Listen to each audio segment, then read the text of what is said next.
Welcome. How's everybody doing today? David here with this week's Griscom stream. Hope you're doing well wherever you're at. As folks probably know, this is going to be a little bit more of a retrospective and a remembrance stream more than anything. Going to be talking about my good friend, and teacher, and comrade Michael Brooks. Please feel free to jump in the chat with comments and questions. I think Ben Burgess is going to be joining us in just a little bit to tell some stories as well. And I mean, this is it's a tough day, and it's a tough day for a lot of folks out there, and everyone has different ways of, going through this and thinking about it. I'll tell you one thing. When when Michael passed, I remember being really feeling really blessed to have this community to sort of help Matt and I and all of his other friends get through it, because it's a really difficult time, and I couldn't imagine having to do that solo. Um, but I remember always having this sinking feeling in my heart that, one day this anniversary is going to pass, and it will pass like another day. Maybe not for me, but for others. And the thought of losing the community that we built both with TMBS and Majority Report and Left Reckoning, sort of disappearing or not being a part of my life in the same way, was something that was really daunting and scary for me. And just want to say thank you so much to everyone who's been with us from the get-go, and to all the people who've come along later, and sort of ensured that that's not going to be the case. Michael still has a lot of influence in people's hearts and minds, and certainly in my life as well. And just really grateful for all of y'all out there for playing the role that you do, and it's a big one. So, I mean, there's a few different stories and things we can tell. Ben's gonna be on a little bit. I have some clips, some more deep cut things from TMBS that I was thinking about playing. Things that I think give a full, or it will never be full, but a pretty wide range of the stuff that he was talking about, and the stuff that I think he really cared about, things that I would sort of like to reinfuse into left-wing thought and discourse. But maybe to open up before we play our first clip and bring Ben on, I'll just tell the story about how Michael and I got together in the first place, because I think it really, it's a unique story for me, but it's one that I think a lot of people um, share a kind of experience with Michael. And so for me, I was working in Washington D.C., where I went to college, and I just saw that there's a lot of exciting stuff happening in New York. So I quit my job in DC, which was probably not the smartest decision ever. I had to sort of slum around for a while in New York, trying to find work and things to do.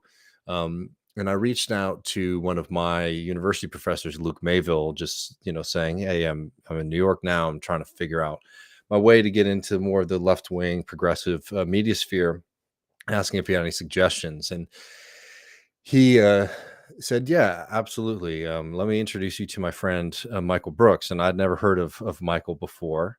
So of course, I went and Googled him, and I saw he had just launched his program.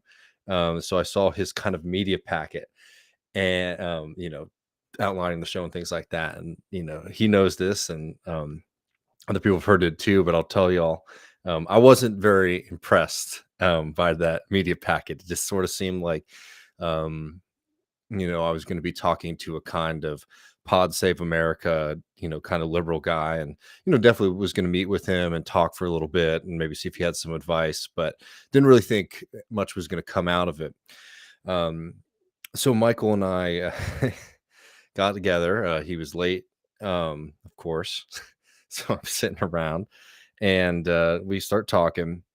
And we were just sort of talking a little bit about politics. He was telling me about his show and what was going on with it, and how he was sort of trying to expand and start doing his own thing after working with the Majority Report for so long. And I don't know what really got into me, but for some reason, um, I started talking about Sam Harris.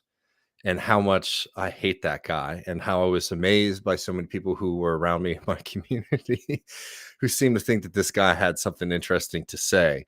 I'm not really the best strategy if you're meeting somebody for the first time to start shitting on major media figures like that. But it was the perfect thing to say to Michael. So I start talking shit about Sam Harris, and then he just jumps in. He does it, a Sam Harris impression, starts talking about how much he hates this guy, how I probably need to find better friends if any of my friends are into Sam Harris. And I just bring that up because Michael was somebody who was very warm and open to people, and was really warm and open to the world. But it's also important to remember that Michael was a really good hater. Um, he was somebody who was very compassionate and kind, but when it came to his political enemies, particularly people who knew better, people like Sam Harris, he could rip them apart. Um, and from then on, I mean, we became fast friends from that. We'd get beers and drinks. He invited me on to TMBS. I think it was like episode 3 or 4. It was one with Bhaskar Sankara, founder Jacobin, as the guest. And I walked in and I hung out, and I basically was just sort of hanging around the studio for a couple weeks, and then he brought me in on the team, first doing some minor research stuff and show notes and things like that for him. And then, as y'all know, started to slowly become a larger part of that project, and Michael became a larger part of my life. And the next few years, I mean, they really flew by. I mean, one thing that strikes me looking back is, um, it felt like TMBS had been on for like a decade, but it was only a few years that we were able to put together this project, and the amount of stuff and things that we were able to do there was really, really something beautiful and special. I'm so happy that he was able to, spend time talking with people like Cornel West, that he was able to go to Brazil and interview Lula. And I'll just say again, if you haven't, please watch his interview with Lula. I know it's a really, really great interview. It was a huge achievement for him, and he was really proud of it. And I sort of wish that interview would reach a larger audience. But he was a really great person, and like he brought so many people in. We're gonna have Ben on in a second, and Ben was another one of those people who Michael sort of invited in. And Michael was a pretty good judge of character and capacity with people, and when he brought you in, he really brought you in. Another person, Joshua Kahn Russell, I just remember very vividly, the first time we had him in studio. I'm meeting all these people. I'm not a part of this left media scene, so I have no idea of like the backstories and history. And I had just assumed that Joshua and him had been friends forever. And in fact, that was a very recent friendship. Nando Villa, as y'all know, was also a frequent guest on TMBS, a good friend. That was another person who, the first time Michael had interviewed him on the show, I thought him and Michael went way, way, way back. But no, Michael, like, not only, had just sort of met him, and I, in fact, just reached out to him. This was like the first time they had really spoken when he had him on the show. And like, you just wouldn't be able to get that from the way he would talk to people, because he would talk to people as if they had been friends forever. And I think that more than anything, um, that kind of orientation to other people is a really, really powerful life lesson that you can get from Michael. Was that he was able to, to talk to people as friends, even people he had just met. And I can't, you can't overstate that. I think that that's why, interpersonally, he was so meaningful to so many of us who knew him well. And I think also with the audience, I mean, he always, was very open and happy to talk to folks. I know plenty of people who are watching the stream right now probably, sent DMs or emails back and forth with him, because he had made a real effort to respond to people and speak with folks. um it was there's a lot of warmth there that I think is really really important. And I mean, when Ben's here and as this goes on, maybe we can share some more stories. But I'd like to, as Michael always used to say, that like, you have to be able to think dialectically. And I think, remembering Michael, it's important to have the two sides of him, which was one, this very friendly, charismatic and kind person, but also somebody who didn't hold back when it came to political enemies. that were out there. People like Sam Harris, people like Jordan Peterson, Charles Murray. He took these things seriously enough to know when to get mad about things, not in a performative way, not in a way to get rage clicks or anything like that, but knowing that, people who are out there saying some of the things that they're saying are dangerous, and they have to be confronted and defeated. While doing that, was also able to understand that a lot of the other people you're talking to are comrades and friends.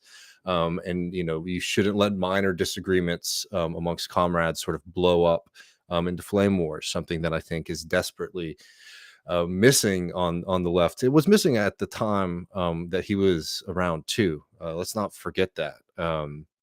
But it was something that he was sort of unique, particularly in like the left media scene, where you get a lot out of sort of condemning your friends, condemning people in your orbit, and making a big deal out of kind of personality spats. I think that it's important to remember that, he was able to walk that line between the frustration and the anger and the attacks on enemies and people who are dangerous, people who are saying bad things, but also being able to hold a lot of understanding for different folks on the left.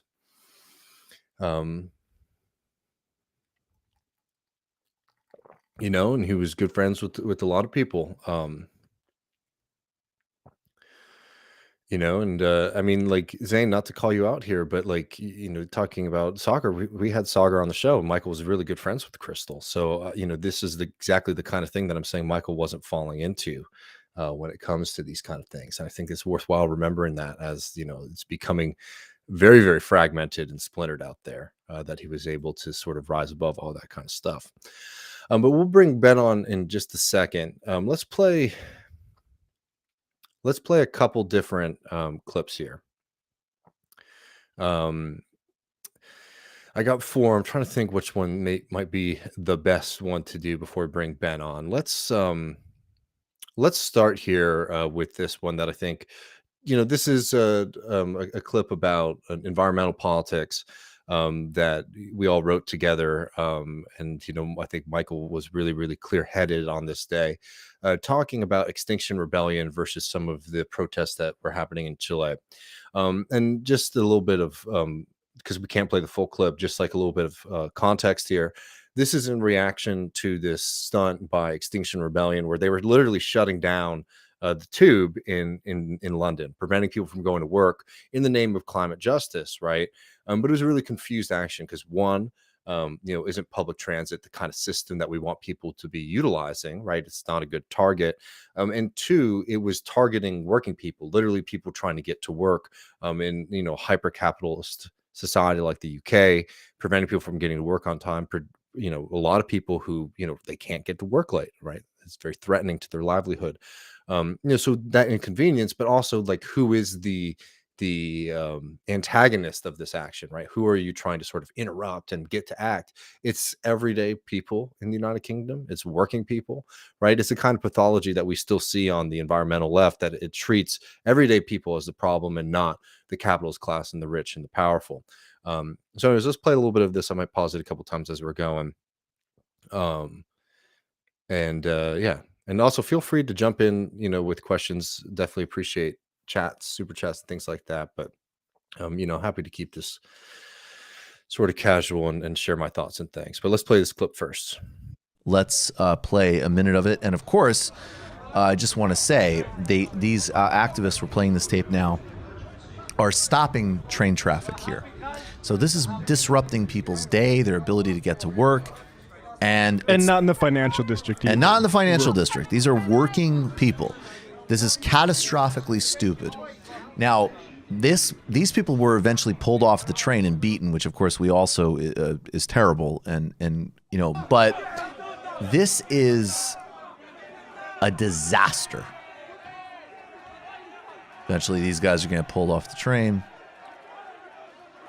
and it turns into a brawl.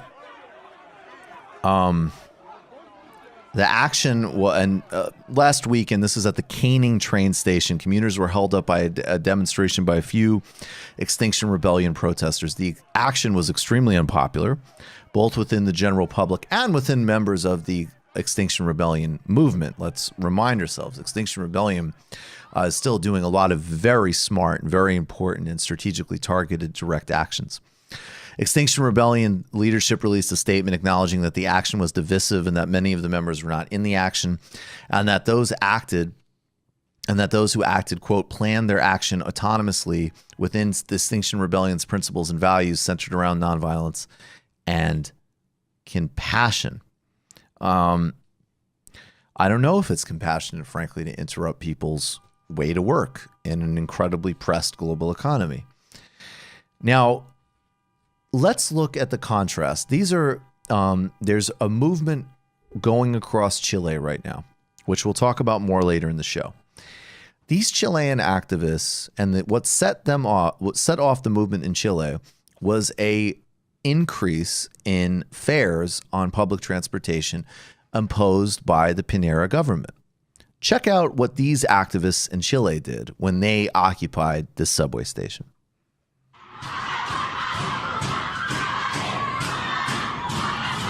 They let people in for free because a goal of a social movement, and by the way, any strategic environmental movement is in fact free public transportation. There's no ecological plan where human beings all just sort of fold back into the woodworks. There's still going to be cities. There's still going to be civilization. There's still going to be work and transportation and business and things like that. So the question is how do we radically downscale the implications of that? A major part of that, ironically, is in fact public transportation, which they were disrupting in London. And what does this do?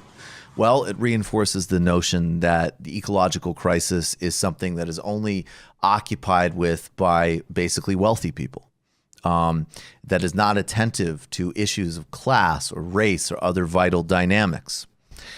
And you have to be able to discern the difference between these two tactics in building a movement against austerity or for the global environment. Yeah, I mean, I like this clip for a couple of reasons. One, because I think it really sort of it sort of anticipates a lot of the fights that we're going to be coming on the left when it comes to the environmental movement, right? As climate change gets worse, as the threats become more and more serious, as the desperate need for action becomes more and more critical. These kind of real practical fights as to like what kind of a movement would we want to have, what kind of movement will work, what is the kind of movement that we want to support. This clip really is coming in early on these debates, right? In a lot of ways, anticipating what was coming, juxtaposing that kind of bad Extinction Rebellion action with some of these movements in Chile. And remember, for people who aren't familiar, I mean, that is the start of a massive social movement that then is unfortunately in the very last moment fails at rewriting the constitution in Chile, but was the beginning of something that was really, really big and really important. And I think that you can get a lot, like no kind of personal philosophy or even any kind of ideology is going to be able to give you all of the answers all the time without having to be able to do particular concrete analysis of the different situations. But that kind of very basic human level, compassion level politics that Michael espoused was able to see, for example, why this kind of action was bad and why this other kind of action was good. I did share this clip for a few reasons. One, because I think it's really politically important, and two, because a couple of our friends in the labor and the environmental movement later told us that they were using that clip and that opening commentary later as part of activist training, something that Michael thought was very, very good for people who are getting involved in politics to be hearing from him.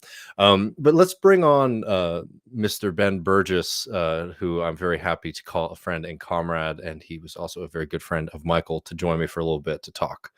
How is it going, Ben? I'm good, Gavin. How are you doing? Doing all right. It's a tough day. I was saying, one thing that has been really meaningful for me today is just after Michael had passed, I always had this worry. I don't know if you saw at the beginning, but like I always had this worry that, there was going to be a time when I was going to be sort of grieving alone, right? That, people would move on. And just knowing how much of impact Michael still has and how important he still is to some people today has given me a lot of happiness. Yeah, no, I definitely feel that. I mean, it's one of the I don't know. I mean, I thought about this even like in the immediate aftermath 3 years ago, because like it's obviously a very strange experience to be going through this while it was this public, and and that's all complicated. But on the other hand, man, he would have loved seeing some of the people who were like who were talking about him after he went. Like, he would have got a kick out of that. No, I mean, no, it's true. I mean, it even affected his enemies, which I thought was a very exactly. Just want to say thank you so much, Bryce, for the chat there. I mean, Ben, I know you've told this story before, but I sort of opened up with how I had met Michael, and I'd mentioned, with you, like you were somebody who you met Michael, and he really brought you into his circle really fast, and that being something that I'm sure you've seen him do with other people too. Not to take away from your experience, but a really wonderful thing about him is that he could bring folks in. I was just curious if you wanted to share anything on that. Sure. Yeah. I mean, so I met Michael at a conference. I had started to I'd started to listen to TMBS a little bit before it, because my friend Mark recommended it. He said it's like maybe a couple months before, said, hey, I think you'd like this guy, and he talked about some of what Michael was saying. But yeah, I met him at this conference in Idaho about Jordan Peterson, and the very first conversation I had with him, we were like, there were a bunch of people from the conference left to get lunch, and and it was like a Chipotle or something in Boise, Idaho, and we were in line at lunch, and somehow we started talking about how whereas we both thought he was vile and monstrous as a president, how much we both enjoyed Donald Trump as an insult comic, and and watching him go through the Republican field and mock all of these people, but then a little bit later in the day, our mutual friend Doug, who was at that point the editor at Zero Books, which is, of course, the publisher of Michael's wonderful book Against the Web, and also, my, at that time, still forthcoming book, Give Them an Argument. And so Doug was going to have meetings with both of us while he was there. And so he decided to just, kill two birds with one stone and take us both out to lunch at a bar. And Doug ended up kind of barely talking in that conversation, because Michael and I just kind of bonded, and we, spent the whole time talking. And it was, I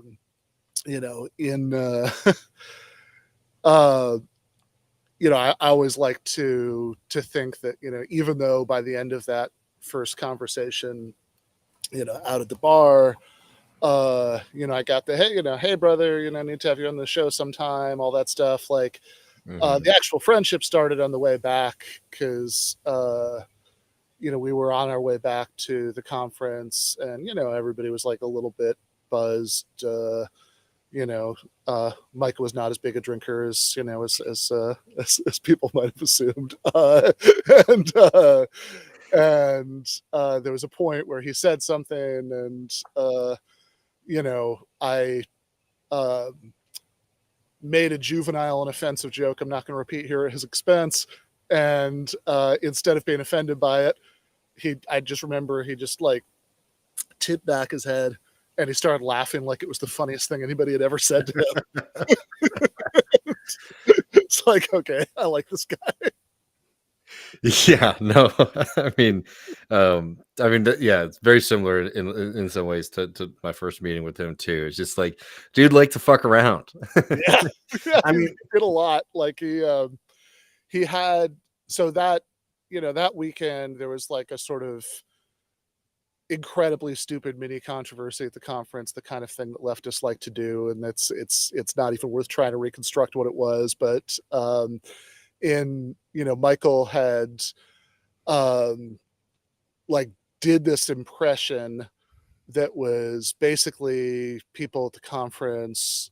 Some people at the conference, few people were mad at Doug for something he'd said in the video, and Michael was doing this impression that was actually kind of structurally similar to a lot of things we do on the show. Like if you think about like right wing Mandela and stuff like Mhm. that, where like the joke has a couple of layers to it, that is that like the thing itself is intrinsically funny, but he's also making fun of the people who think that this is the Mhm. Nation of Islam, Obama, whatever, some kind of deal.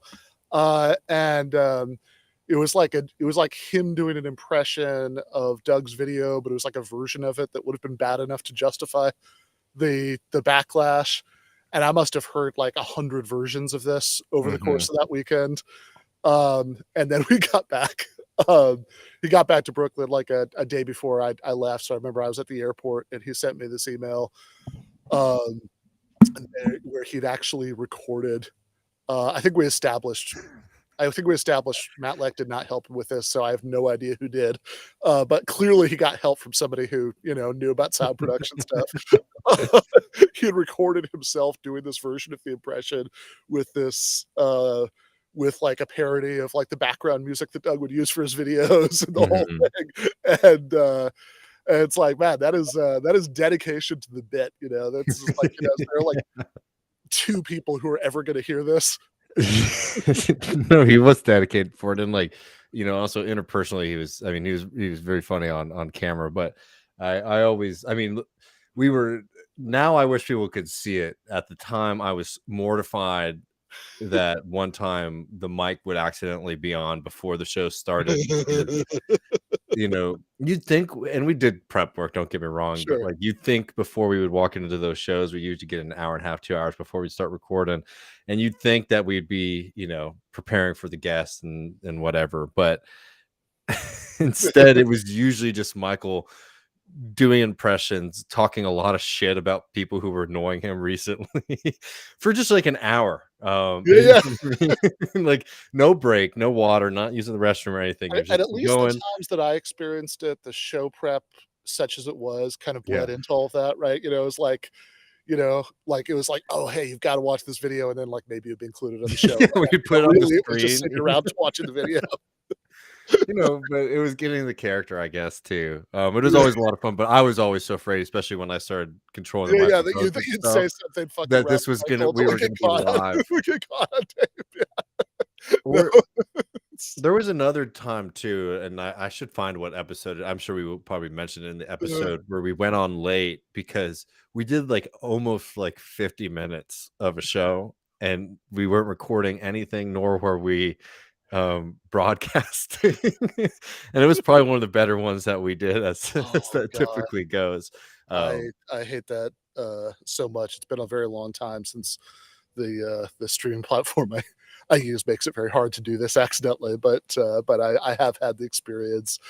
I've Mhm. actually recorded an entire show, and found out that I didn't record it. That's happened. Lord. um John says, what I appreciate most about Michael was the clarity he brought to things. People should not go hungry. We need to care about foreign policy and what happens in other countries and vote accordingly. Um, one thing that we were talking about on Tuesday, Yeah. Ben, was we were talking about Israel, Palestine, and, Mhm. that really great talk that Michael gave with Cornel West, and somebody sort of challenges him on Israel, and that went very viral after he had passed away, actually a few times. So I think this was from if you're thinking of the thing I am, right? I think that was from the Lafayette College, Yeah. where he did a mill lecture where he'd yeah, no, somebody, is like talking about the complexities of Israel Palestine or whatever. He's like, well, I actually don't think it's that complicated, Yeah. Like, I mean, uh, no, it's amazing. And I will say, like, I think that I think that part of what made his shows so good, TMBS and Woke Bros and mhm. the Jacobin's Weekend Show and the Michael Thursdays, you know, and NMR, you know, was the you know, but especially TMBS because that was kind of the home, you know, Mm-hmm. thing. Is that it's the combination of being very funny, obviously, Mm-hmm. like you want to uh like you know, like it replicates the feeling of, I mean, look, as somebody who did, you know, in the last, you know, year and a half of his life, you know, hang out with him quite a bit off air. I mean, like the like sometimes the gap between the two was like a lot smaller than, you know, than it would be with, Yeah, it with was. a lot of people. but like, but it was that, but it was also this combination of um this level of, you know, when he thought it was appropriate and whatever, you know, this sort of level of intellectual nuance that is very rare in this Mm-hmm. world, that, you know, there was a lot of, I don't know, I mean, there's just like a lot of conversations where, uh, everybody's kind of saying one thing and Michael isn't exactly disagreeing with them, but he's saying, okay, but like, then there's also this other thing, and he's bringing in a layer and some complication and, you know, complicating the narrative a little bit or complexifying it, if that was the, um, but he had, so he did that like really well. I mean, like it made it sort of much more like intellectually engaged and nuanced than again a lot of this kind of media ends up being. But at the same time, there's just this like white hot moral clarity about Mm-hmm. underlying values. Well, that's what I was gonna try to get at, and also somebody says something in the chat that makes me really happy. Navy says, talking about that clip, that was the first clip, talking about this clip about him speaking about Israel. That was the first clip of Michael Brooks I saw. I only started watching Majority Report and then left Reckoning about a month after he passed away, and I went through so many of his clips and learned so much. And that's one thing. And thank you, Navy, for for sharing that and for tuning in. And that's the thing that's always has been really nice over the past couple of years is we do get a lot of people who have sort of come in after Michael has passed, and still he's been able to make a big impact on them. But what I was going to say is, like, one thing I really appreciate about working with Michael on TMBS and also just him generally in other projects is that, like, he had the ability to talk really in depth about things, but he also could just wrap it up and just be really succinct. And one of my favorite lines on Israel Palestine that he ever had was just he just looked at the camera and he just goes, "Who can defend this place?" Yeah, You know what I mean? And it's just like, he was very capable of doing all the other stuff, but sometimes just looking up and just being aghast, like, this is awful. Like, yeah, what the hell are we doing right now? Trying to have a nuanced conversation about this. There are children being harmed right now. He was really great at cutting through stuff. yeah, Um, we have a few clips actually. I pulled the this is a little bit more of like a deep tracks, on Spotify. yeah. They like getting to know versus like the greatest hits. These are a few clips from commentaries that I sort of really wanted to sort of reintroduce because I think they highlight a lot of Michael's work and what he was thinking. Because for folks Michael and I were working on a book project together, and that's not going to happen now. I've decided that I don't think it's correct to publish that kind of thing, because we were really working on it and it was more of a skeleton than a written out book when he passed. But I do have all of these notes that we sort of worked on together of sort of saying, like, this is what TMBS is about. This is what my work, Michael saying, like, this is what my work is about. And so all these things are coming from those kind of sketches. So the way we did is we would find these clips and say, like, this is getting to an argument that we're getting, and the idea was we're going to sort of universalize it. But since that's not going to come into existence, having this kind of resource is something that's nice for me. I go back to it all the time to just sort of orient myself. Just want to say, and thank you for the chat here too. Ethan says, Michael, thank you for chat, Ethan. Michael taught me to be kind of individual and ruthless with systems. He inspired me to organize my workplace. When facing a bad anti-union campaign, I would come back to clips of Michael for his clarity of vision and humor. And I know he would really appreciate that a lot. But let's play this clip here. These things are sort of rooted in their time a little bit. So this is during the campaign, the 2020 campaign. Was when Bernie was getting attacked because he wasn't saying like full reparations now. and people were sort of accusing Bernie of, being like a racist and all this kind of stuff. And Yeah. so we'll end. We can't play the full clip; it's about 18 minutes long, and it's hard to pick out the best section that encapsulated it all. But this one starts with the Bernie clip, and then Michael responds on the kind of people who are attacking Bernie, saying that his position on reparations is sort of making him, showing him to be a bad guy. My experience as a child living in a family that struggled economically powerfully influenced my life and my values. I know where I came from. Instead of engaging with this history, the pseudo-woke looks to catch him missing new phrases and buzzwords. Much of the woke language is an attempt to differentiate an in-crowd versus an out-crowd, not by their actions or by beliefs, but by their knowledge of certain buzzwords and terms. And politicians can learn these buzzwords and terms and use it to mask their histories of abuse and regressive policies and to do a faux, fake progressive move. It's a tactic, not a principle. There's a big difference between knowing what you were supposed to say and actually having the courage to do what we all must do and working through all of our flaws and imperfections. This is one of the reasons why this is so disgusting and toxic, because it fuses some of the worst and most unfortunate tendencies, even amongst people who actually have the right aims, with some of the most cynical actors and empty suits on the planet, like Julian Castro. Here's Cornel West again on the difference between knowing buzzwords and showing up. What do you say to those liberal critics as someone who has been writing and thinking about race and racism your whole life and yet is a Bernie supporter? Well, one, it's a matter of his heart. He's an anti-racist in his heart. Two, he's old school. He's like me. He doesn't know the buzzwords.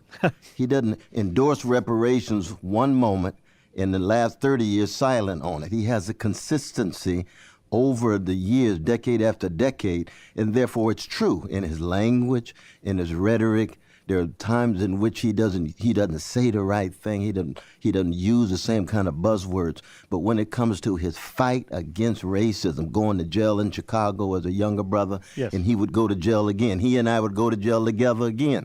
In terms of fighting against police brutality. So in that sense, I would just tell my brothers and sisters, but especially my chocolate ones, that they shouldn't be blinded by certain kinds of words they're looking for, that in the end, he is a long-distance runner in the struggle against white supremacy. The pseudo-woke is nothing new. The recent attacks against Bernie are reminiscent of the tactics that bourgeoisie commentators and politicians have used for years to disrupt the left. This is what Mark Fisher described in Exiting the Vampire Castle. And people should watch the entirety of that clip later. But I mean, this is, Michael, I think, and he spoke about this a lot, particularly when he's speaking with Adolph Reed. He was really frustrated with this kind of hegemonic stuff that was growing on the left, that the left was making itself really susceptible to, which was, instead of looking for content in the sense of like, what is somebody's actual view of these things? What are their actions reflecting? What is it that they want? It's sort of looking, are these people using the right kind of terminology? Are these people talking about these things in a certain way that signals to me that they're, on it, right? Versus what you should be doing as anyone in politics or just in human interaction, being able to read between the lines and understand. For example, like somebody like Bernie Sanders has been committed to racial justice his entire life. Just because as an old man, he's not going to start mirroring the kind of postures of like the young, of young people, or even what's just sort of in vogue when it comes to language. In no way, shape, or form means that he's broken from this. And this was something that, like, particularly towards the end, was really, really on Michael's mind, was creating a lot of grief. And I won't share personal stories, but I will just say somebody talked to him a lot. I mean, this was almost every conversation in those last 3 weeks. And just because it was the last conversation doesn't mean that you have to give it extra weight, because he doesn't know that he's passing away. But I think it's something that's really, really important to remember about him. When sometimes I see people, in my opinion, like misrepresent Michael as somebody who would have been the first at the charge to sort of get at somebody if they sort of break from certain standards. No, I mean, that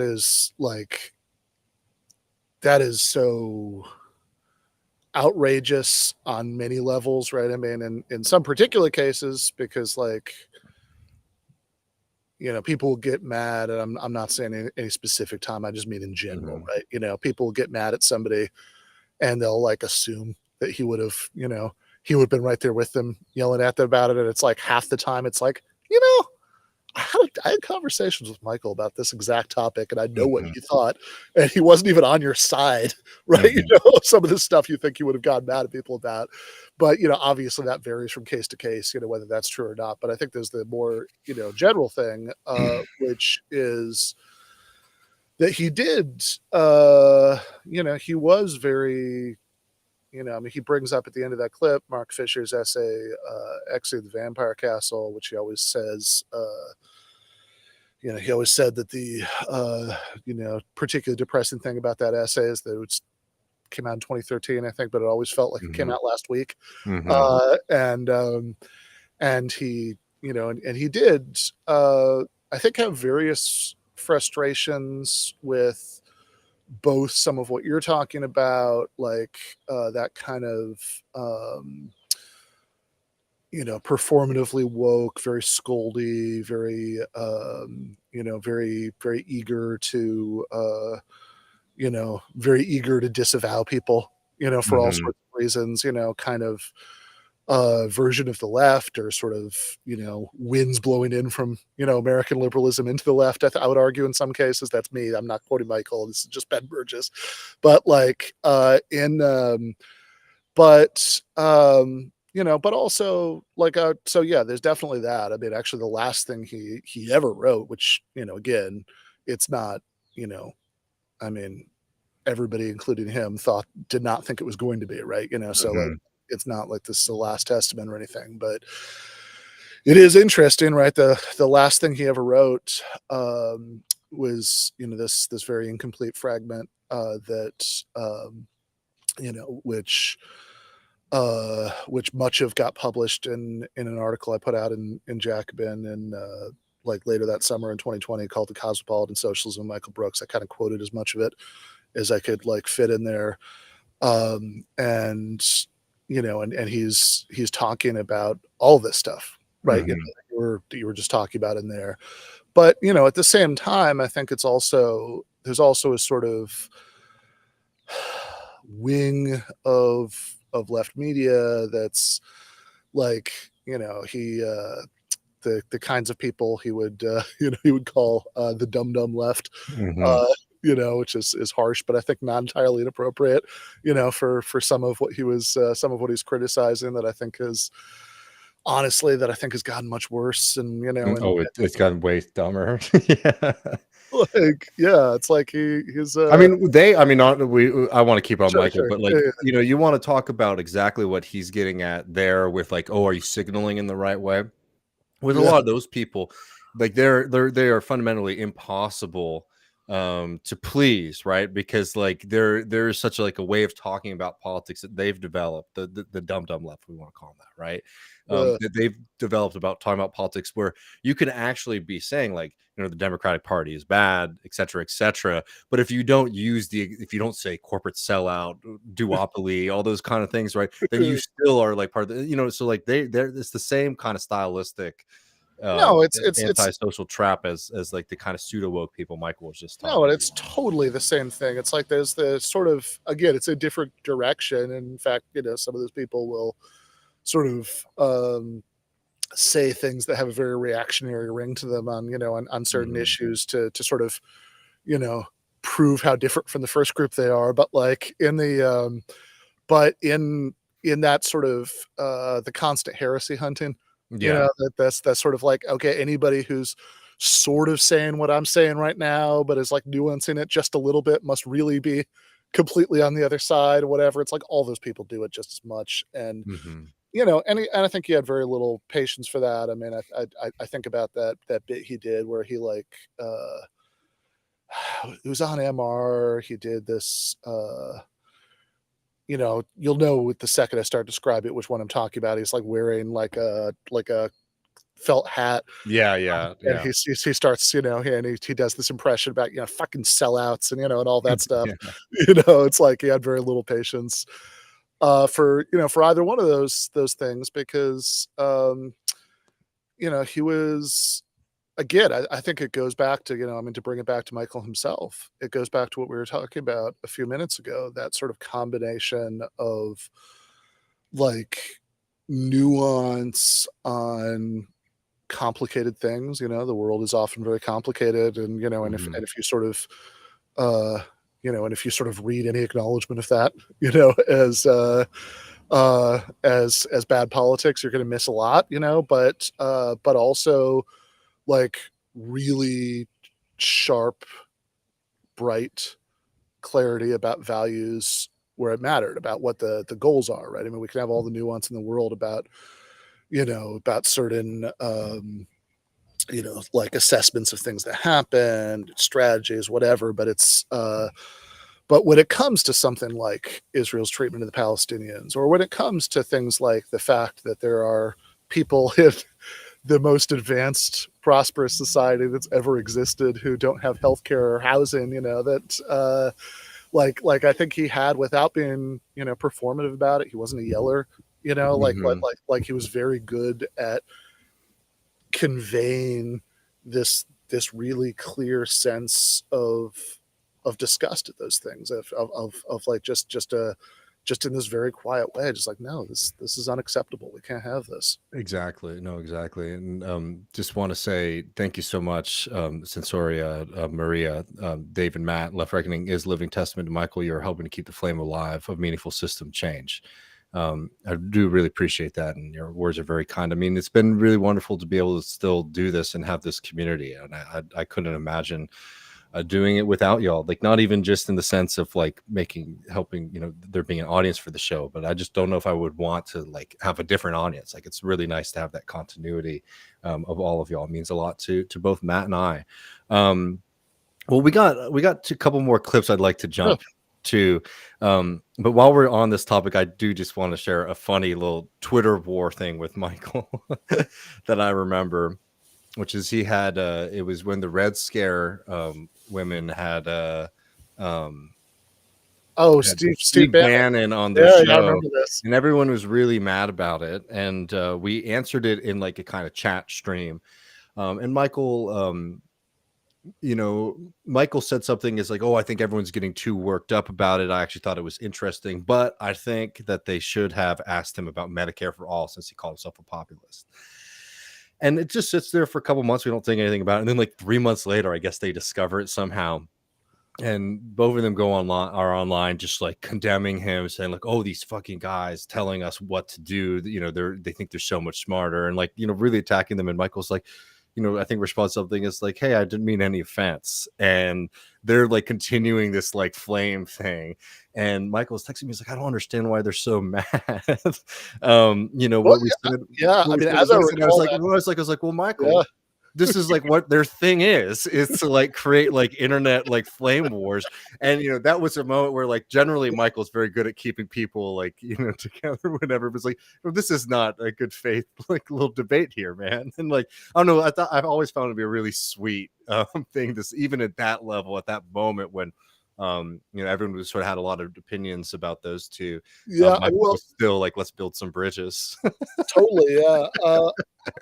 What was funny actually, because like, so as I recall all this, he actually did, give them credit for, and whatever. That's so much can change in 3 years, right? Yeah. Like I think that where those women are now is very different, but he did give them credit for bringing up some of these like contradictions about Bannon's supposed populism, but like what they latched onto to get mad about, or like is the one of them did, those the Anna Karkachian, or I'm probably mangling that name, but anyway, whatever.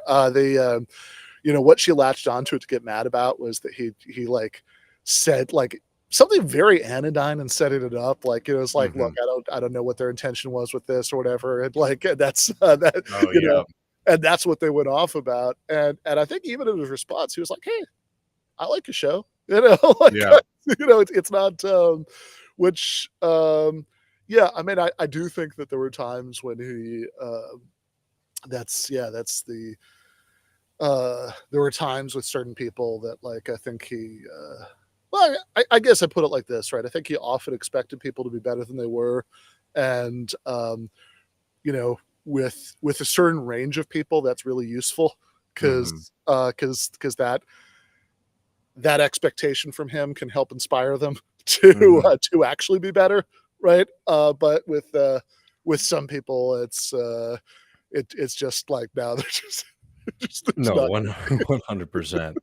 Well, I think for continuity's sake and just for vibes, we'll end with Lula. I Yeah. want to. Oh, Mhm. real quick thing before that, which yes, because I don't want to say anything after that. I think that's a perfect ended. Um, Well, I'm the going to play two, but if you're running low on time, let me know. okay. No, we should be. I think we should be good. There's a. I'll send you a message if. Cool. Oh no, actually, I'm not. I just got my. Okay, so I am running low on time, so I might Cool. actually have to duck out That during sounds the good. during the clip. But I did just want to say before I did that as soon as this that something it's a small thing, it's kind of a silly thing, but it's taken up a lot of space in my head over the last few years. As you know, way back in 2019, Mhm. um, I I had I recorded a conversation with Michael at his apartment about probably the single most frequent non-political subject of our conversations, which was the HBO show The Sopranos. Mhm. And um, so we'd recorded this to like put on my Patreon, and he had a really nice mic, but he only had one of them in the apartment, so we sort of tried to put us between us a place where we thought it'd pick up both of our voices, and the audio ended up being so muffled it's essentially unusable, which was always very frustrating, and especially after it passed, because I would have really liked to be able to share this with people, just because it's like a fun conversation about something you don't get to hear them talk about much. And last year, I got so there's this oral historian Matthew Vernon Whalen who stepped up and offered to make a transcript of it, which he did, and I just heard from Megan Day at Jacobin that it's supposed to go up on Jacobin in like 10 minutes. So Hell yeah! So people definitely check that out. yeah, it's just like I mean again it's just silly shit. It's just like you know me and Michael talking about whether Richie was a worse person than Philly Leotardo or whatever. Uh, but I am happy to be able to share that. Well, I'm looking forward to reading it. Very much. Ben, do appreciate you coming on and your friendship and all that you meant to Michael, brother. Really, you mean a lot to both of us. I really, really appreciate it, man. Really means a lot. You invited me on today, and yeah, I'll talk to you very soon. Sounds good, brother. Well, that was Mr. Ben Burgess, a good friend of Michael, and I'm down to. It should be up on the Jackman site in a couple of minutes. I've heard from Ben that I'm mentioned in it, maybe not in the most flattering way, but with plenty of love. I have these two clips. So how about we do this? I'm going to play this next clip because I want to just drive home good Michael slams and hate here. This is him talking about somebody who Michael really didn't like and was also very quick on, and it sort of has become um, a meme on the left now. Is whenever you talk about Elizabeth Warren, you fill the chat up with snakes, which I think is correct. I mean, what she did to the progressive movement when Bernie was running was truly awful.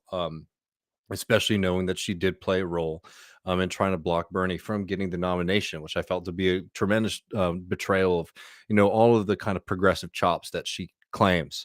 If people remember, because this is a little while ago, there was this kind of split moment on the left then, which is we like Bernie the best, but we also like Elizabeth Warren. From the get-go, Michael was like, no, it's Bernie. It's Bernie all the way. Warren will betray this movement the second that she gets a chance to. And he was right. And people who have taken that other position about Warren, A lot of them have sort of come around and say, yeah, I guess it seems it was very correct actually that Warren did not have the best intentions at heart. But I want to play this clip just for fun. There's some good meat intellectual stuff in here as well about how we talk about the middle class. But let's play this for a second. Elizabeth Warren released a detailed plan with some major holes and questions, potentially even some big structural problems, about how to fund Bernie Sanders' bill for Medicare for all. The biggest problem in it, and there's a lot of actually commendable things here, but the biggest problem is the choice she made to do a head tax on businesses to provide for a national health system. Tomorrow, we go in depth with Anna Kasparian. That will be premiered tomorrow. But the bottom line is, and this is as reported by Matt Brunig, this is an incredibly regressive move. And in fact, it's a hidden tax. But she chose to do it apparently so as to still have the ability to say that her bill has no middle-class tax increases. This, first of all, is an increase in terms of reality and overall cost. And it also feeds on some of her core weaknesses.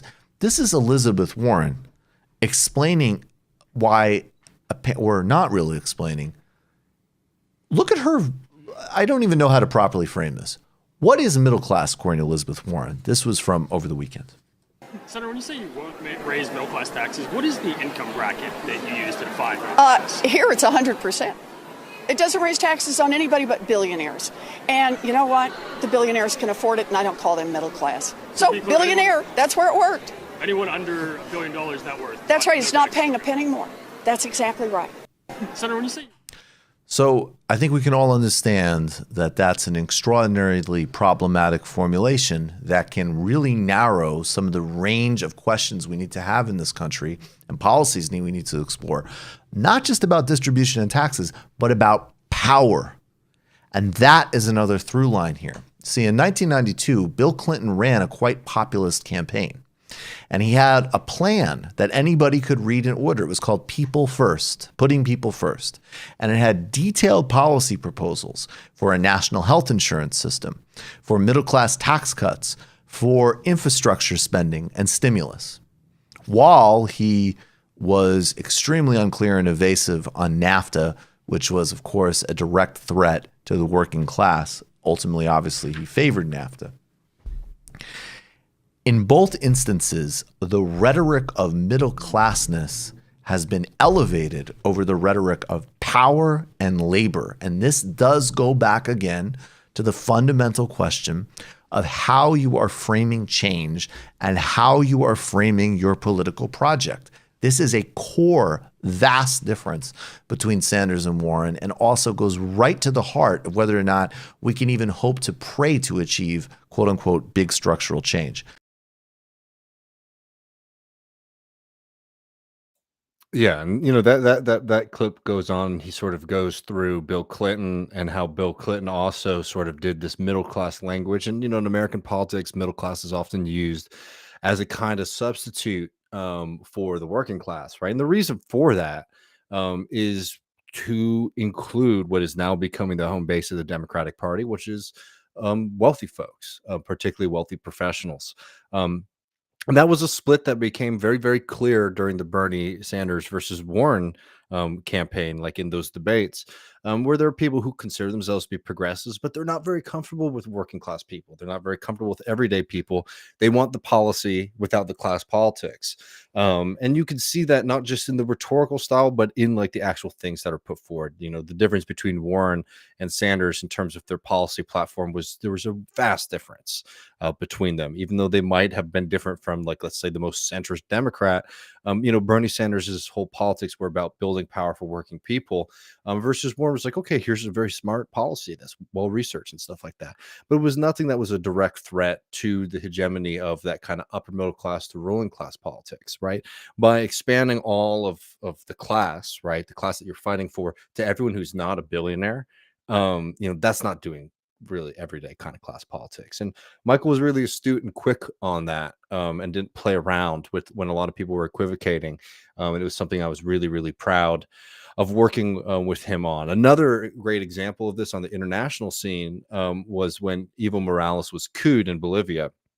If people remember that, Evo Morales obviously wins his election, but because of voting infrastructure and things like that, there was a slowdown in the quick count, and there was a slowdown on the quick count, and all these people started saying, "Oh, Evo Morales is stealing the election," which was completely untrue on its face.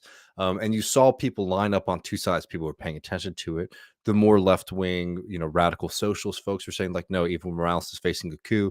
And you saw all kinds of people in left media, in left politics, and in left journalism who were equivocating for a very long time. And as they were equivocating, a far right movement was marching through the streets in Bolivia that coups, that basically did a judicial coup over Evo Morales. Were literally cutting people's hair off in the streets, harassing and torturing MOS members. Really horrific scene. And that's one of those moments where you can see a huge difference in terms of class comfort from that kind of upper middle class, more professional managerial class progressive, and somebody who's a socialist. One of my most proud moments with working with Michael on TMBS was on that day, because we were sitting there. The results are coming in from the Bolivian election, and we had to make a call about how we were going to cover this and how we were going to talk about this. In that moment, we had 10 minutes before the show. Me, Matt, and Michael were sitting there talking and figuring out how we're going to react to this at the moment, right? Not after more information had come out. How we're going to react to this at the moment. And we made the right call. And it was something that I was immensely proud of, Michael's guidance and the team that, we had sort of built together, that we were able to make that decision, because we created a really great collaborative Michael created a really great collaborative environment around him, where we were able to sort of work together. And, in politics, with people who spend a lot of time thinking about things, there are always going to be disagreements. They might be slight, but there'll be disagreements. And one thing that I treasure immensely about working with Michael for all those years is that none of those ever boiled over into the show. None of those ever got hot or testy. It was a place that we all really respected each other. We all really talked things through. And I think the work that we were able to put out over those years was real testament to that. But folks, before we go to this last Lula clip, I did say I want to open it up to questions and comments and things if people have any. The first one is from Rev, and some numbers. David, please remind everyone of how Michael pronounced your name early on TMBS. It's very endearing. Yeah, it took Michael a really long time to get my name right. My last name is Griscom. Not really the most confusing name out there, but there are two more popular, kind of spellings phonetically of it. There's Grisham and there's Grissom. And Michael never could get my name right for a really long time. And at first it didn't bother me, but then I started to realize, like, well, if this is how I'm introducing myself to a lot of people, they might need to get my name right. And the only way that he was able to get it was when I told him it was Griscom, and then he got it right every single time from then on out. Another really sweet thing that Michael always used to do was how he would say sovereignty. He would always say sovereignty. And as somebody who broadcasts now, I'm always very close to picking up the Michael pronunciation of that. But anyways, let's get some questions in here. I'd love hearing from y'all. It means a lot that you guys are all here and hanging out and remembering Michael on this day. Larry says, hey, Dave, a few years ago, you mentioned you were writing a book based off the monologues you and Michael wrote together. Are there any new developments on this? Much love. We got really close to publishing it and negotiate some things around it. I made a decision later on that I didn't think it was right to put those out, because the requirement wasn't that it was going to be a kind of printout, but rather a kind of synthesis of these things. And Michael and I had been working on this, so I have the sketch, I have the outline and things like that, but I just felt it wasn't right to finish it without him, right? Because things have have changed. It's not just taking a recording and putting on paper. It was actually trying to do that work of synthesizing this and turning it into an argument, essay, chapters in a book. And even though I feel very comfortable generally with maybe doing that, like on an intellectual level, I think morally that's not something that I think is fair for me to put out there. So, it's not going to come to being, which is a very sad thing. I'm very sad about it as well, but I just don't think that it's a just thing to do, just knowing what the state of it was, because Michael and I were working on that together with the intention that we were going to work through it, and without having him there, I don't think it's fair for me to sort of put it out there on the other side.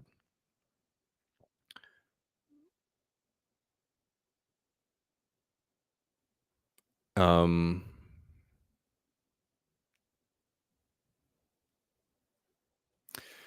Our good friend from Australia, how you doing, brother? Says Aggies Nation is here to send our love. Don't know if Michael would have loved A&M as much as we do, but he clearly loved you. Thinking of you, I appreciate that, brother. One of the things that makes me really sad is I never got to get Michael to Austin. Right before the pandemic hit, we were going to do a live show here, and really looking forward to take him out, maybe go riding. He always said he would look good in a Stetson. I tend to believe him. Really would have loved to have got him all kitted up here, but didn't end up happening, unfortunately.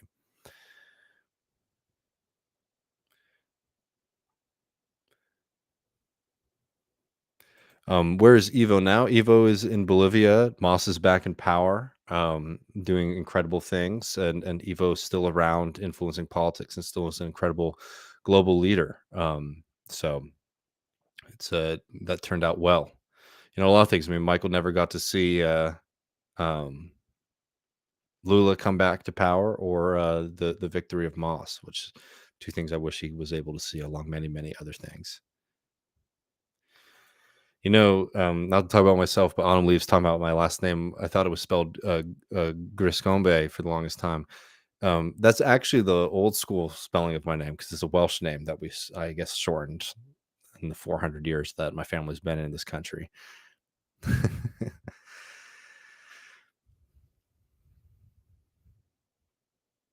The war between David and Richard Wolff was also a very funny thing. Where if people weren't watching TMBS, I used to do these economic segments on the show, and Michael always would sort of joke around that I was, coming for Richard Wolff's seat, and trying to dethrone him. And it was very funny. I thought it was really funny, but I was like, we gotta chill on this, because I respect Richard Wolff, and I don't want him to think we have beef. But when Michael met Ben Burgess and Richard Wolff at that conference in Idaho, I remember Michael texting me and saying, I'm hanging out with Richard Wolff right now, having a beer. He thinks the idea of you coming and trying to dethrone him and defeat him is a very funny thing. So he at least got with it, which is pretty good.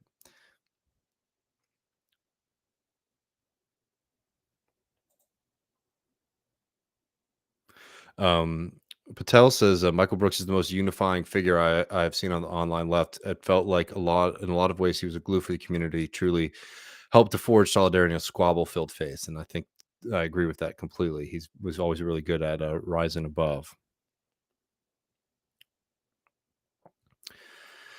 Maria says, David, I know this is a personal question, but we're all family here. What is the way you processed the loss of Michael? How was your grief lessened? I mean, I wish I had some advice. I mean, it was tough. I mean, I had a really hard time. I started drinking a lot. Nothing really bad, but we're all locked away at home and didn't really have anything going on. Um, one thing that was really helpful for me was having all these people to talk to and friends. And it was still during the pandemic, so it had to be virtual, but had a lot of calls, Zoom calls with people, and was able to talk to folks, which is really nice. The second that Michael, not the second, obviously, but really soon after Michael passed, I basically made plans to move back to Texas, because in a lot of ways he was the things that was keeping me there. And no shade to New York City, and I have a lot of lovely friends there. I really appreciated my time, and that's how I got to meet Michael and all those things. But it wasn't a place that I ever felt too comfortable. So having that was something, just if I'm just being honest, was something that was really important. But community, music, there's songs that still make me think of him.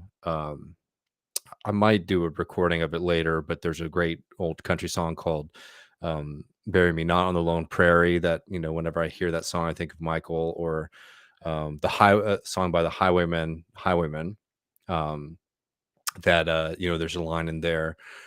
That song is sort of about how there's these figures through history, right? Particular kind of characters, these highwaymen, these outlaws, right? That sooner or later their time sort of comes, but that spirit will never really go away. And there's a really great lyric in the song, verse in the song, where it's Johnny Cash singing, and he says something along the lines like, I'm a starship, I fly beneath the skies. And just basically talking about some future civilization, and people sort of being that kind of thing. And he says, I don't know what I'll do after this, like maybe I'll become a highwayman again, or I'll maybe become a single drop of rain, but still I will remain. And like, I don't know, maybe I'm putting too much association on that, but that line always makes me think of Michael, which is, if you listen to the song, it might be a funny song to tear up at. But that, I mean, that's sort of, I think, is, if I were to put it in any way, it's like I have all these wonderful memories of my friend, and I loved him very much. And there's just like little things that will make me think of him, a Guinness, or even whenever I have to go buy a round at the bar with friends. Michael wasn't a big drinker; he did drink, but um, he didn't really know how to drink, and not in the way that he got too drunk. He just, like, he didn't know, like, drinks, right? Like, he didn't know, like, if you said, "What would you like?" He'd be like, "I don't know," right? So usually he would he would just say, I'll have whatever you have, right? Which is, a very nice, non-fussy thing to do. But it would always put a lot of pressure on me, because whenever it's my turn to buy a round, I'd have to think, okay, what drink should I get for myself that Michael would also like? So I have those kind of things that are like happy, sweet remembrances of my friend, that I think has been a really nice way of being able to honor him, to not sort of suppress those feelings, but also have him a part of my life still, even though he's gone. He's still very much here with me in a lot of ways. Well, thank you for the question.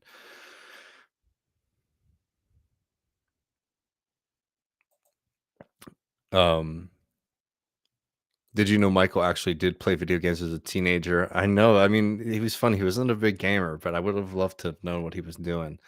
We always loved doing those live shows, and anyone who is in the audience now ever participated in those. Those were always really wonderful. He loved being able to see folks. It meant a lot to all of us. Good friend Nervous Curtain says, I had tickets to the Austin show that never happened. I know. I'm so, I'm still very sad about that.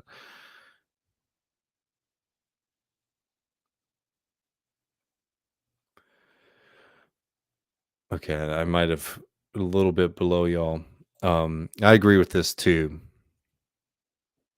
Um, Eat Vegetables says the Cornell West interview has been one of my favorite things to go back to for a source of strength. I'm so glad Michael was broadcasting during the Bernie moment. It was my entry into politics, and I think you're not alone there. I'm really happy he was doing what he was doing then. I think he was able to bring a lot of folks, I don't know, from like liberal thought or progressivism. It is something that was more rooted in class and spirituality and international politics, and I think it was a really, really beneficial thing to have out there for a lot of people to get into. Joe Brummer says, I really appreciate the new show. You guys do a good job staying above the YouTube nonsense and focusing on the real stuff. I do appreciate that very much, and I'm happy you're tuning in and keeping us going. I think there's no doubt about this too. Marcos Granger says, I would say the American left is more internationally conscious because of Michael. No doubt about it. I mean, like the fact that Lula became a rallying cry for people on the U.S. left, I don't think would have happened without um, without Michael.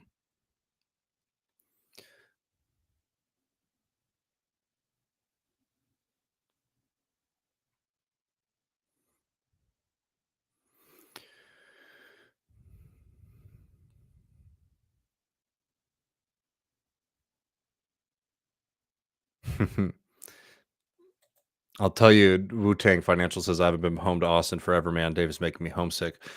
I'll tell you, it was like one of those things. Once I started missing Texas, it was just like there was nothing that was going to stop me from getting back.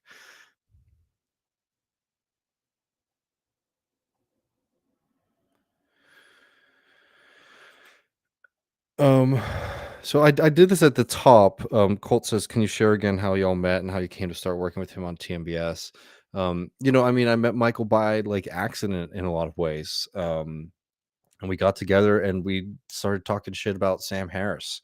And we were just like friends after that. So I always think, in the way that a lot of people remember Michael as this, this very kind and compassionate person, and he was, one of the things that is very ironic for me is that, what ended up bringing us together in the first place, at least, was their first hate, right?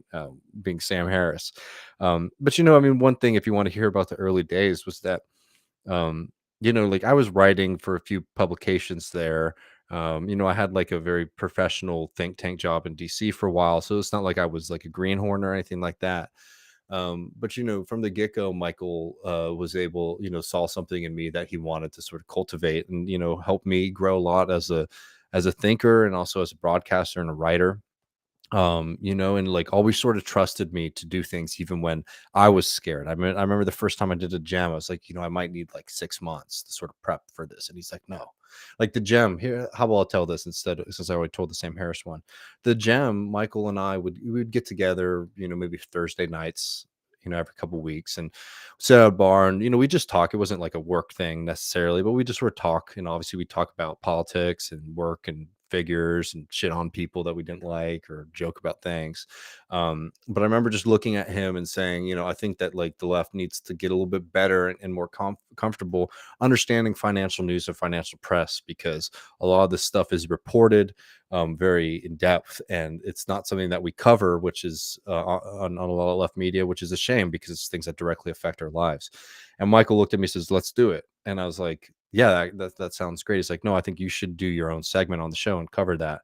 And I was very intimidated by it. It's like, oh, I don't think I'm ready yet. I need more time. He's like, let's do it Tuesday. Let's do it. And the first one we did was on the African debt crisis. And I think it was a pretty decent segment there. But he was just like, that was the thing about Michael, is he really believed in the people around him. Me, I mean, he loved Matt so much. I'm not trying to embarrass Matt, but like whenever Matt wasn't around, he was always just praising him, thought Matt was just brilliant and so skilled, and really respected him. And Ben and a lot of the other people around him, Michael really really cared for his friends and really believed in them. What's my favorite impression? I think a couple of my favorites. I always like Marxist Alex Jones, and right wing Mandela, though I think is like the gold standard, right?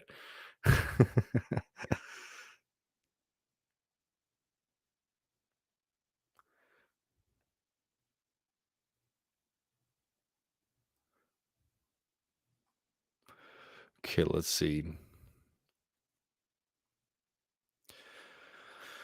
Um, Thank you, Brandon, for the chat. Really appreciate that. Really appreciate all of y'all very much. Nick says, um, it was 2016. I just left the job at independent journalism company. Was feeling like crap. As a longtime Majority Report listener, I answered Michael's tweet asking for a leftist meetup in Brooklyn. Let's see. I think there's a part 2 coming, but I don't see it yet. I will keep my eye out for that. Congressional Baseball Fan says Michael loves to talk about Matt and his JFK LBJ Nixon tapes. Yes, he did. And I think we even played a few of those. Nation of Islam Obama was, I mean, that was a really great one. I mean, there's that super cut of all of these really great of all these things out there. It's good to hear from you, Anna. Thank you. I'm really happy to be doing this. Appreciate you. Um, all right, Nick, I'm not seeing your second part out here. But you know what? I'll put up your second bit, Nick, at the very end. But I wanted to end with this clip. It's a little bit of a longer one, but it's about solidarity. And I think it's a really beautiful encapsulation of a lot of the things that Michael was about, being able to talk about solidarity, but also Lula features heavily in this. So I'll come back and I'll read the second half of your message, Nick, in a second. But yeah, I'm gonna play this and then we'll come back. In our society, we often demonize poor and working class people and then confuse a sympathy, which runs counter to that demonization, with actual solidarity. Our politics need to be built on solidarity. It's not about pity. In Buddhism, there's actually a brilliant teaching on what's called the near enemies. And these are desirable states that are confused with undesirable states. So as an example, one is equanimity with indifference. Dealing with crisis and seeing things in life and in the world and dealing with it with some measure of equanimity is great. Having indifference to it is not. Some people confuse that. And they also talk specifically about confusing compassion with pity. Pity is separating yourself from the action. It's fundamentally condescending. It's fundamental distinction making. It is not, we're actually in this together in, as an example, a shared class struggle against the capital class. Solidarity means empowering people to win power and write their own rules. Fundamentally, a politics of solidarity is about a belief in people, in your community and outside of your community. It's a belief in the possibility that we can come together and build a genuinely democratic world in all spheres, including the economic one. Building solidarity is not just a question of sympathy. It's something the left has struggled to do. Too many in the left aren't willing to do that work.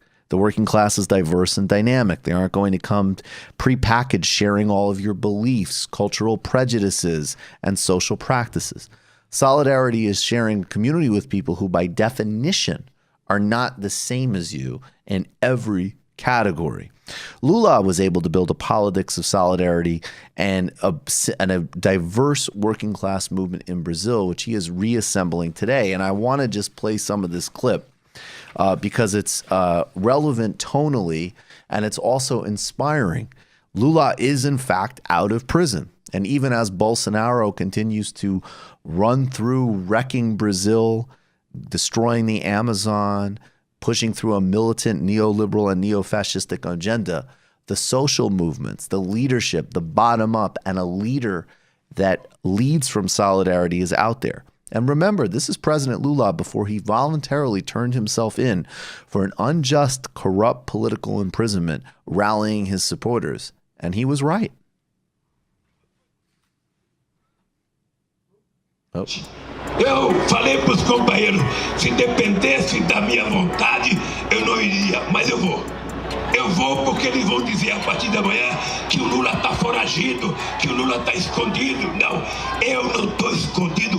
Eu vou lá na barba deles, para eles saberem que eu não tenho medo, para eles saberem que eu não vou correr e para eles saberem que eu vou provar a minha inocência.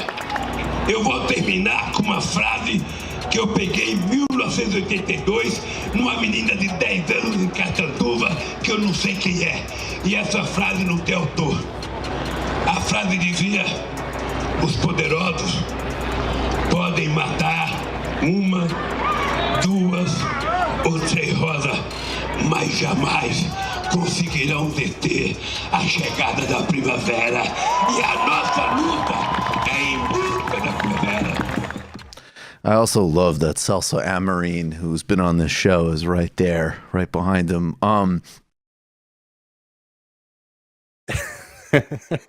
That's one thing about Michael too that I really love, and I think all of y'all appreciate too. But he wasn't one who was shy about making a plug. But look, I mean, people should watch that entire clip. It's called Commentary. Sympathy is not solidarity. Sympathy versus solidarity.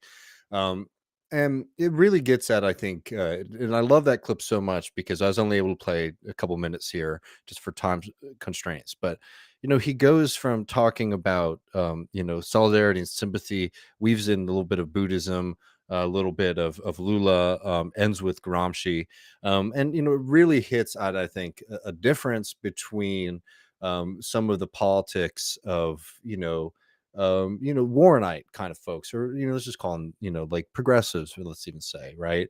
Where it's like, there's a lot of good stuff there, right? Just like having like sympathy for other human beings is like a very good human emotion, but it's also something that is very different from solidarity. And you're seeing this with a lot of people who believe in a kind of more top-down politics, right? I care for these people, therefore I want to pursue a politics that will empower them, right? Or not even empower them, like that will make their lives better, right? That's a great thing, right? We want that in a general sense. But something that's very different from solidarity, which is this belief that actually no, working class people like should like have one the capacity and should be empowered to be able to control and rule over their own lives, right? A very radical socialist idea, that's very different from a lot of mainstream liberalism and a whole host of political theory and political philosophy, something that's unique to Marxism and the socialist movement. um and being able to weave through that in a way that Michael was able to so concisely and astutely, I think is one of the things that really spoke to me, and one of the reasons that I got so much out of working with him through all of those years.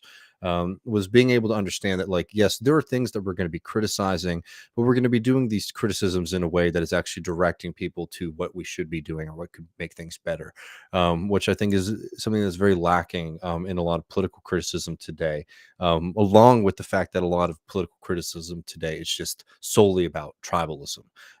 It misses that kind of radical idea of growth and development of us as human beings, as us as a class, of us as a political movement.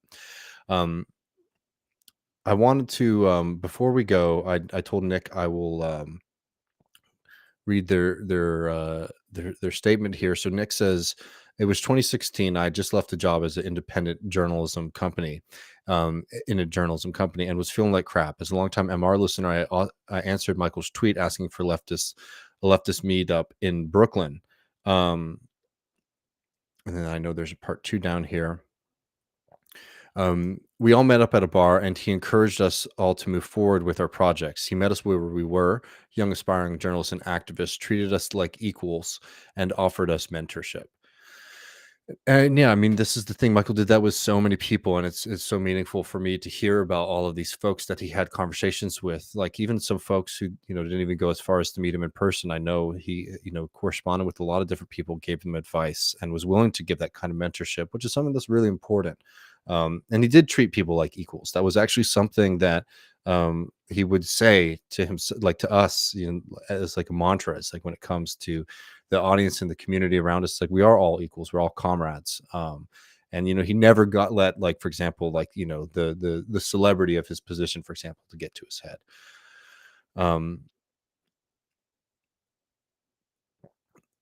Folks, I really, really appreciate all of y'all so much, and I'm so thankful to be able to spend a little time with y'all today to remember my good friend Michael. There's a point where you just sort of run out of words. I mean, he was somebody who had a tremendous impact on my life. He opened up so many doors for me. He guided me. I think in my own way too. I pushed him, and like we had a collaborative thing going on. And I'm really grateful for the things he was able to do for me politically, and professionally, but more than anything, I mean, I'm very grateful to have been able to call him my friend. He was a wonderful, wonderful human being, who touched so many lives. And, I want to remember all the people who were really close to him, all the friends, and then the people who were touched by him, by just watching and tuning into him for years. A day like this too, I always want to make sure that we remember his girlfriend, who was somebody who was really, really close to him and was with him till the very end. And she's somebody who isn't really interested in the spotlight. Sometimes some folks have ignored her. And I just want people to remember, when you're thinking of all the people that are close to Michael, remember that he had a very long-term partner who he loved very, very much, and is living life without him, which I know is very, very difficult for her. So keep her in your thoughts and in your heart. I appreciate all of y'all so much. We will be back this Sunday with part 3 of the 18th Brumaire, the famous Marx text on Left Reckoning, patreon.com/Left Reckoning. And we'll be back, I think, with Matt Sitman next Tuesday. Again, appreciate all of y'all. Thank you to everyone for tuning in. And thank you to Matt, who I know isn't here right now, but I couldn't do this without him. So friends, I will talk to you soon.